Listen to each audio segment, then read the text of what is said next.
Hello guys. If you're new, welcome, and to others, welcome back. Today I've got an interesting video, and it's going to be discussing on how to convert hexadecimal to binary and binary to signal strength in Minecraft. Signal strength is what they call analog in Minecraft, and it can be used to represent hexadecimal. The reason why we would even want to do something like this to begin with is because comparators can store a value from 0 to 15, and that's a lot more than binary, because binary can only store 1 and 0 in, one spot, which is really, if you add it up, hexadecimal is just more compact to store, but when you're building a redstone computer or something, you want to be able to input binary, and then you can withdraw a hexadecimal value. So let's go ahead and discuss the first part, how to convert the hexadecimal to binary, before we do the signal strength. Because signal strength is easier, and I want to save that for last. But yeah, let's just erase that. Alright, so first we have to discuss the number systems that they are. Hexadecimal is a base 16. Hex is, related to 6, and the decimal is 10.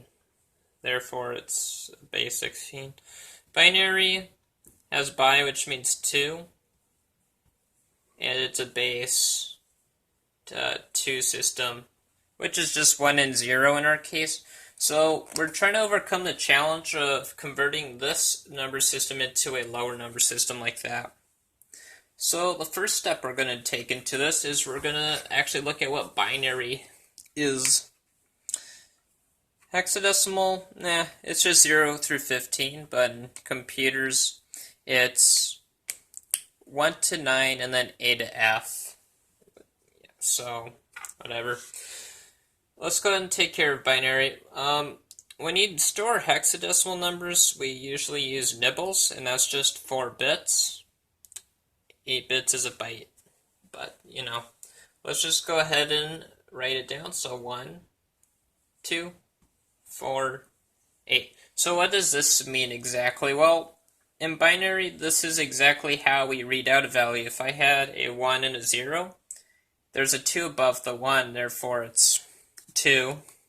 If I simply do that, it's 4 and 2. When you add those together, your sum becomes 6, so that's 6 in binary. It's really that simple to read. You essentially just double your value every time you go up, and it does its job. So, what do we do from here? Well, since I've basically explained that, we're going to take a look into how comparators work in Minecraft. When you have an input, like on the side, for example, this will kind of generally be an input. Let's just say we have this as the signal strength of 8, and we'll just say this is 5. Well, if we put this in subtract mode, what's going to happen is it's going to take 8 minus 5, and it'll give us 3. So that's just a general example of how subtract mode works on a comparator. So how are we going to even use subtract mode on a comparator? Well, we're going to use it quite interestingly, actually. We're first going to build our comparator array. So it's going to be like this. I'm going to have them point this way. Alright. We're going to have 4 of them to represent each bit. And we're going to assign each comparator a value. And we're going to do that using hoppers, or you could just have a redstone line with a certain signal strength right here. But, yeah, we're going to have inputs here, like so. And it's going to start like this. We're going to have the input of 8 here, 4, 2, and you can already see what this is going to do. It's just going to output a binary number, but I have it backwards because of convenience reasons. If we're looking down this way, it'll look like it's in order. So forgive me. That's just how we're going to do it. So how does this logic really work? Well, first we have to put input here. So let's go ahead. That's a terrible arrow, by the way. First we need an input of some signal. I'm going to go ahead and input the input of 15. It's going to do something strange, but hear me out. So first, we're going to take 15, and like we discussed before, we're going to subtract it by 8, and that's going to just give us the output of 7. And 7, since 7's on, we're going to have another rule. If basically 15 beats 8, so if 1, then we just continue with that value. But if it's a 0, then what we're going to do is we're going to cut this off and use a carry line to carry 15 over again. But it'll be any number generally. You'll see how it'll work out. So yeah, we got 7, which is a 1. That means we just carry the 7 to the next bit. And 7 minus 4 is going to be this. It's going to become 3. Now, since we don't have a 0 here, we carry 3 to the next bit. And we do 3 minus 2, which is 1. And then we run into an issue. Because we run into this problem. If we do 1 minus 1, it just becomes 0. It represents a 14. That's not good. So how do I represent a signal strength of 15 in this system without making it overcomplicated? Well, what we're going to do is I'm going to introduce a new signal, and it's going to be my override signal. And it'll just override it and change it to a 1. Or it'll be 15 in this case, but it's just going to override the signal and allow it to become 15. And what we're going to do is, if we have a number, let's say 14 right here, that's actually going to be equal to 13. How are we going to mess with that? But I'm going to first show you that this is indeed possible. So 14 minus 8, well, that's just 6. Carry it. 2. Carry it. And that's just going to be 0. Because 2 minus 2 is 0. Therefore, we cut it off and just use the carry line from the previous bit. And if we do 1, we get 1. And if you read this backwards, 1 plus something is just 1. In this case, 1 plus 2 is 3. Or no, this is actually 4, I'm sorry. But 1 plus 4 is 5, and then you have 8. It just kind of adds up to 13, as you could tell, because that's 12, that's, yeah. So, well, this is kind of a problem because I can't just say a signal of 2 equals that. That makes no sense. So we need to make a circuit that basically does something quite important. We're going to build a circuit that basically does your input plus 1. So we're going to put our input in, and we're going to add 1 to it. So even when we get 15, what's going to happen is we're going to have another circuit that checks if there's a 15. It'll just output a second wire with this wire, and that'll do the override function for 15. So, yeah, so how do we build a circuit that actually goes ahead and adds 1 for us? Well, first, we have to consider input. I'm going to use 1, and we're going to input it into our comparator facing somewhere. And we're going to go ahead and give this input right here a signal strength of 14. Because if I were to use 15, it wouldn't work. You'll see why. So 14 minus 1. So we're going to get our signal strength of 13 in this comparator. And from here, it's pretty straightforward. So it's going to be interesting how this part works from here, because what we're going to have to do is we're gonna go ahead and feed this into another comparator, so this one will just face that way. It'll feed into a comparator like that. And I'm going to do something to make this a little bit less confusing. I'm going to go ahead and put the numbers that stay as a value. So here we go. So first we do 14 minus 1, we get 13. And we plug that in the side, and now it's going to be 15 minus 13, and we get 2. It works. And it doesn't really, it works, it just works. So let me go ahead and show you another example. These are in subtraction mode, by the way, these two in general. I could actually just put a little subtraction symbol above them like that. Those two are in subtraction mode. Let's go ahead and put a different value. Let's go ahead and put in the value of 8. We want it to convert to a 9, obviously. So that and that, so 14 minus 8 is 6. And now here's the fun part. 15 minus 6 is 9. And that suffices our problem. So now we've got that under control. There's pretty much no way we can fuss up here anymore.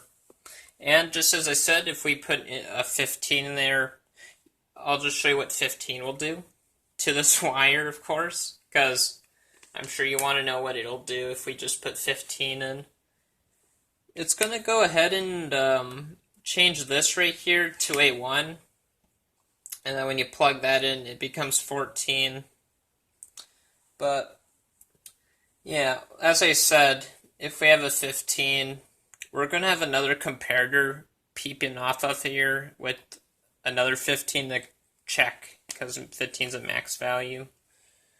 So yeah, so we've taken care of that problem. So now we can convert that number system over using our little trick. So now how do we convert binary to hex? Well, it's actually very easy. So here's what we're going to do. We're going to have a line like this with the signal strength of 15 at the end all the time. And we're going to go ahead and have comparators right here. Our nibble. And we're going to have our 4 inputs, our binary inputs right here. Like that. And what we're going to do is we're going to assign them their proper values. So we're going to give this one 8.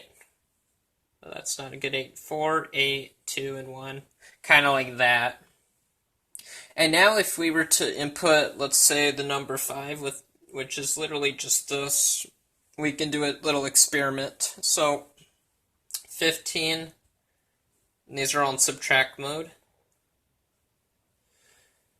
So we get 15 minus 4, which is going to be 11, and then minus 1, which is 10. So now it carries the signal from 4 over to here. It's going to be 11 minus 1. Now it's going to end up as 10 here. So how do I do something with that 10? Now, how do we do something important with that 10? Well, what we're going to do is we're simply going to subtract 15 from our signal strength trick with the comparators, and therefore we get 5 as a signal strength. So there we go, we've done it. So now you can convert any number from binary into signal strength in Minecraft really easily. And this is not even a new trick. This has been around since comparators have been around, so there you go. But now that we've established that, let's go ahead, head into Minecraft, and now we can build the circuits exactly like how I represented them here. Alright guys, so we are here in the Simplecraft creative world. And before we build these 2 pieces of work here, we're going to go ahead and see how I can use them. So you'll have to pretend that this is our binary to analog converter. And this is actually 64 bits of memory right here. This isn't really a lot. It's only going to store basically, it's like 4 registers worth of 16-bit data. And over here, I simply just stacked that hexadecimal to binary converter that we discussed earlier on the whiteboard. Let's go ahead and I'm going to erase some input data because we should. That's a good way to actually show you that it does function right. So there you go. I've wiped everything. And now we're just going to go ahead and put inputs in. So the closest is 15 and outwards back there is 1. So let's go ahead and we'll do 1, 4, 3, 2. And then all you have to do is come over here and do this. And what all this does is it just unlocks it. I'm not going to show you how to build the memory today. I'll show you later. But yeah, I'm just going to go ahead and we'll go ahead and put different inputs. Now let's go into the larger numbers and put like 15, 14, 13, and 12, I believe. So now we'll store that in the save to. I just called it input, but I digress. Okay, how about we do something of the same number just to speed things along. So we'll just do this number that I don't know about until we find out. Let's see, 15, 14, 13, 12, 11, 10, 9. Okay, it's going to be 8. That's a great example because 8's an easy number to read. Input 3 and one more input. Let's just do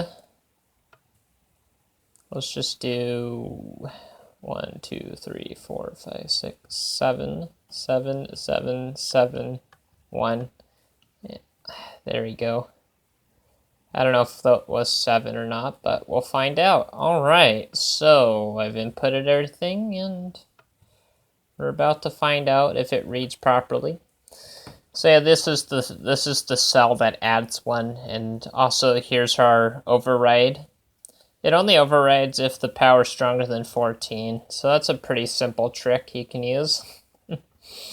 Okay, so let's just go ahead and do this. We have our levers, so we'll do read 1, and, oh, there you have it. That's the first one, and it says 2, and 3, and 4, and 1.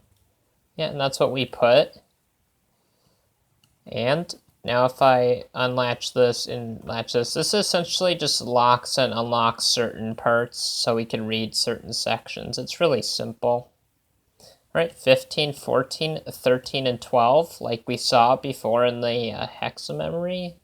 Or, you know, now this one, which is just, yep, our 8888 that we did.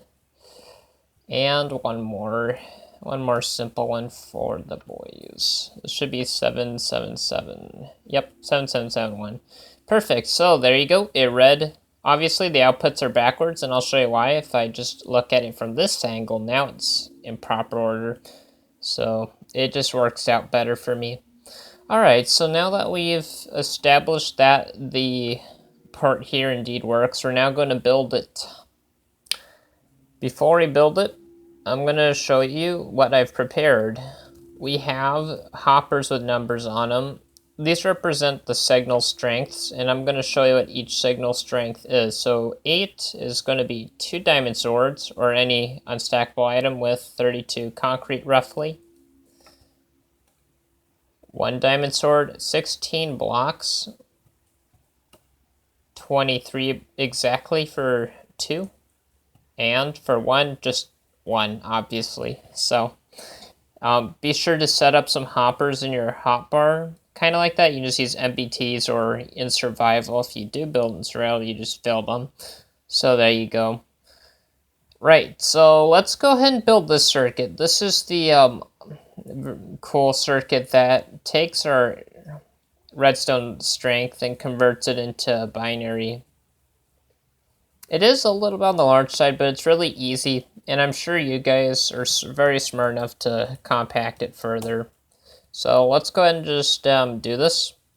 We're first going to start with our input, and our input's going to be fed in starting with the redstone dust and a couple of comparators like so. And all we want the comparator to do is quite simple, really.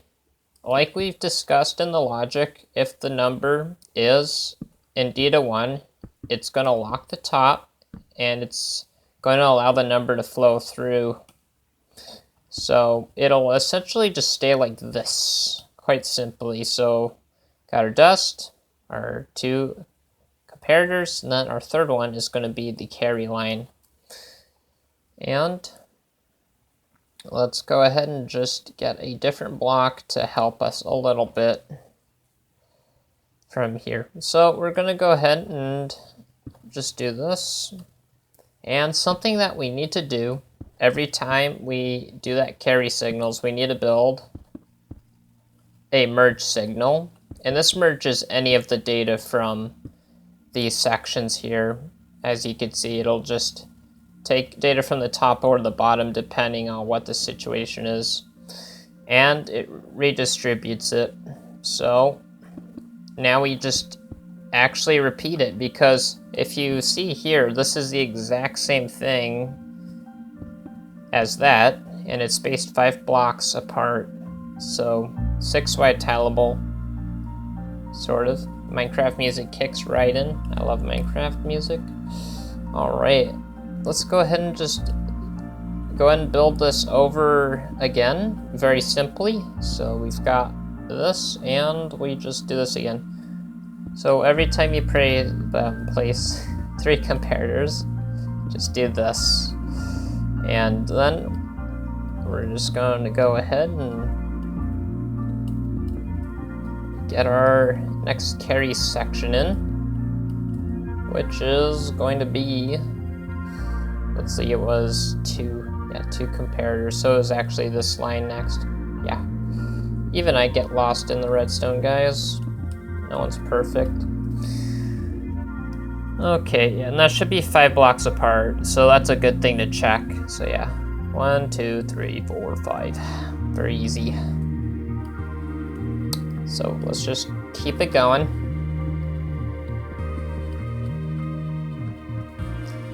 And we're actually almost done. It's pretty simple to replicate, I have to admit. So I'm very proud of it. Okay, so 1 there, 1 there, merge. And I think that's it for, or that's 3 carries. So I think we need 1 more, I believe. Let me just see, 1. Yeah, this is just 3 sections, so 1 more. And we should be good to go. So let's just get it going. 1 more time. Okay. Yeah. Sorry if I'm building a little fast. I'm just certain you probably have gotten the pattern by now. It's really not that difficult. Okay. Yep, that's right. We had that. And that should be it. Alright, for our 4 bits, and now we need some way to decrement it, of course. So let's get out our things, and we're going to put our first input in. Now, it does matter where we put it, because we want to read out the wire signal, and I believe we just put them right here. Because we first subtract, and then if we get a signal, then it transfers. Yes, so go ahead and set these to subtraction mode, and then you're gonna first put down your number 8. Yep. And then we're just simply gonna go to the next carry line, and we'll do the exact same thing, but we're gonna, sorry if I break blocks like that, sometimes my skin makes contact with the, you know, the little pad there. So there's number 4, and we repeater locked that, and, or not repeater, what I said subtract, this is a subtraction mode, I'm sorry. It's not repeater lock, there's 2. And, our last guy, number 1. He is the number 1 MVP of the game here.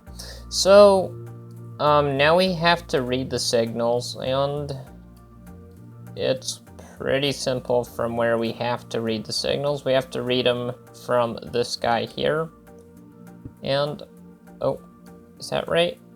Yes, it is, because we have that guy. So every time you see one of these sections, just put your light there, or your output repeater. So to put a repeater, you do that and stick it out.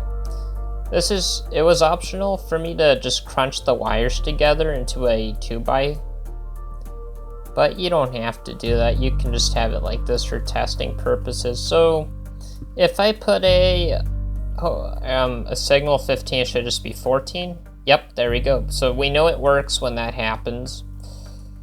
Like we saw with our logic, it's just one less, so that should be 13. Yeah, it does some finagling, but it works. Okay, so let's go ahead and build the actual circuit that controls for 15 and the other number we had. Let me show you how to override. So if you had this input and that input, then it overrides. So all we have to do is hook an override wire into that, and it takes care of the deal there. What we're going to do for override wires, we're just going to go ahead and take a repeater, and diagonal from this, we're just going to go and do that, and we'll leave it like that for now since I just want to. Alright, so let's go ahead and get started. So first we need our repeater on subtraction here, and then we're going to need a signal strength of 14 here, I believe. Oh gosh, every time. My hand's always in the way of this thing, honestly. I'll just put that there, and that should be the signal strength of 14. If you want to check, just look to the middle right of your screen with your F3 menu, and it'll say power, and it'll say 14 there, if you did it right. Okay, so let's move along, because we have to. Right, so I believe this is going to be on 15 by default, and it only outputs 1, therefore nothing outputs at all. Okay, and we're going to put this on subtraction because this is the second important part. This is where we actually get our inputs in, I believe. So, yeah, let's just give that a go, shall we? I'll put in 15, 14, 13, 12. We'll put in input 11. And we'll go ahead and read this. So our signal came out to be 12. And therefore, it is 8 plus 4, which is 12. And then 13. Is that, what did we input? 15, 14, 13, 12. This is 11. Oh, maybe I read that backwards. No, I'm sorry. That's right. This is 8. This is 2, which makes 10, and then that's 11. Yeah, I apologize. And that's why it outputs 12, but yeah, no, that works. Let's go ahead and input 14, or 15 to get 14. Yeah, no, it's working good. Okay, everything's good. And I could do that. Oh gosh, sorry if it just lagged there. Yeah, now... Oh, wait, no, I'm sorry. Oh, yeah, the reason why 15 is still 14 is because we didn't build the override yet, but number 14 turns into a 15 signal strength, and then it outputs 14, yeah. So let's just go ahead and output our, put our override switch. I apologize. Yeah, so our override switch. Well, remember the conditions of it. Goodness gracious, 1 second. Okay. Hopefully it's back in normal working order. Anyways, yes, so we left off with doing this, which was our circuit to control this part. So we want to check if 15 comes through. And the best way to check if 15 comes through is just to get a signal strength of 14 here. I'm trying to see if we can make it a little bit nicer, you know? I think I had it like this before, but I can't really remember. So, oh dear. So yeah, if we just hook that up and then put our signal on like that, that should be a 14 right there. And that means only signal strength 15 can come out of here as a 1. So yeah, and then we just take it up. Make sure to cover this wire, and we could simply just get a repeater there. Yeah, and also we gotta make sure that we get a repeater signal there as well. And that basically should do it. I mean, because, yeah, we're only gonna get a signal strength of 1 out of there, so that's why I had to do that.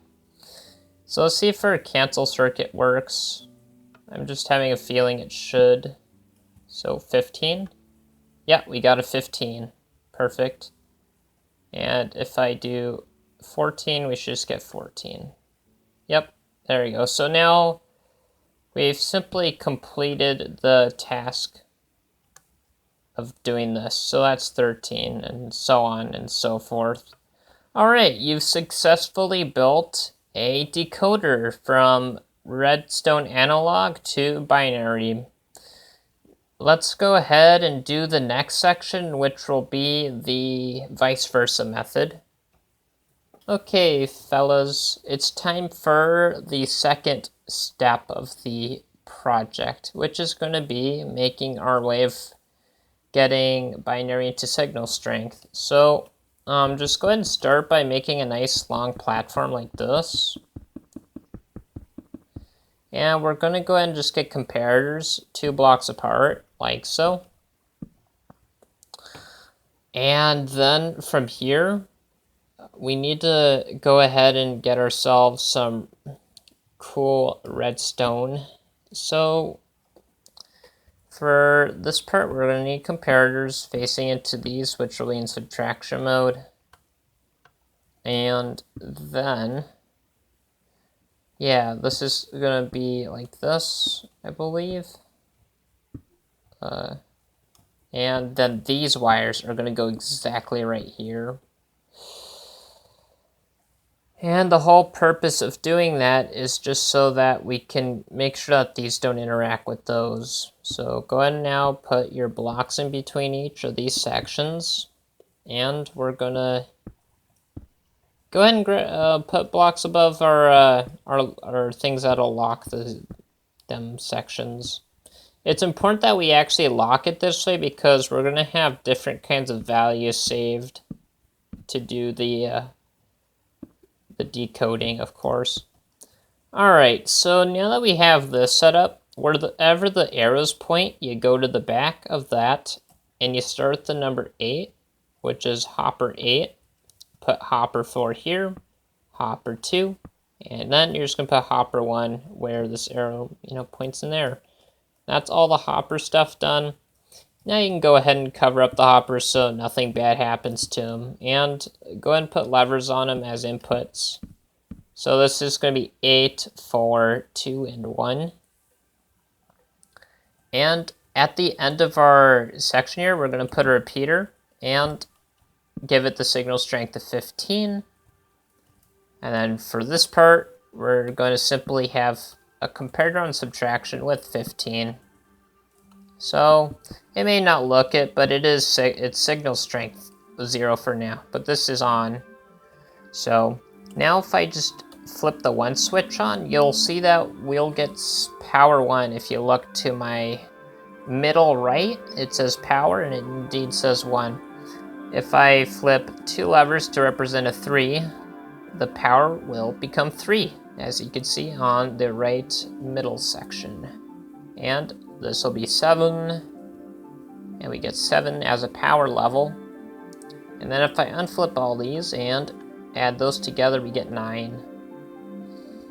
Alright, so yeah, as we discussed, it works pretty simply because if we had 9, we're just subtracting 8 from 15 to get 7. And then we subtract 1 to get 6. And essentially it's just taking 6 and it's subtracting from 15 again, which gives us 9, which fulfills the requirement there. So that's that. I hope you could figure out how to use these circuits. If they do help you to understand how you can make them even better, you can hit the like button. Please hit the dislike button and comment if I've not pleased you, and I could probably figure out how to make the content better in the future. And of course, subscribe for more redstone circuitry. And we might actually do a video on that memory over there since it's very easy and tileable. Alright, that's enough. Goodbye, and yeah.